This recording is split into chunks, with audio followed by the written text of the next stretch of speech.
Bonjour, ici Jean-Baptiste Merciol. Qui était Jean Ducouret? C'est la question que je me pose. Eh ben, j'ai même pas de photo.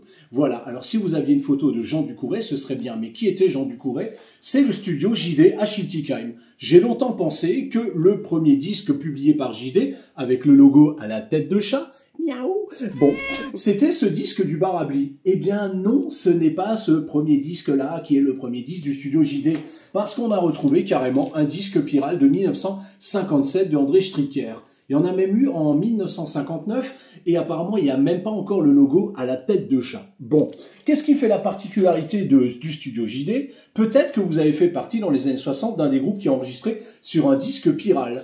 Un disque Piral fait graver à l'unité en une seule fois, d'un seul coup, on repart avec, le groupe est content. Bon là, il avait fait une copie d'un morceau de Sheila pour un chanteur que je nommerai pas, c'était juste pour le dépanner. Bon, mais il y a plein de disques de rock qui ont été faits comme ça.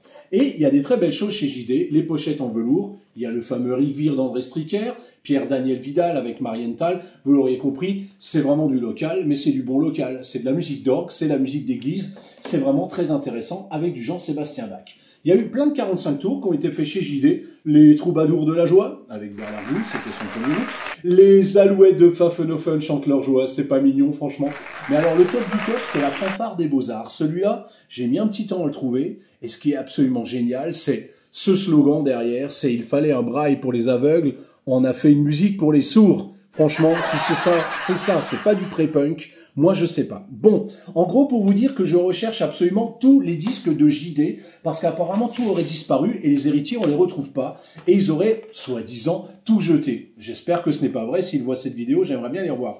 À ce jour, j'ai retrouvé 46 références entre disques Piral et disques publiés, je pense qu'il y en a plus de 100. Voilà, donc si vous pourriez m'aider, ça serait vraiment bien, parce qu'on va tout référencer, et à la fin, on voudrait faire un bouquin où il sera dedans. Merci beaucoup!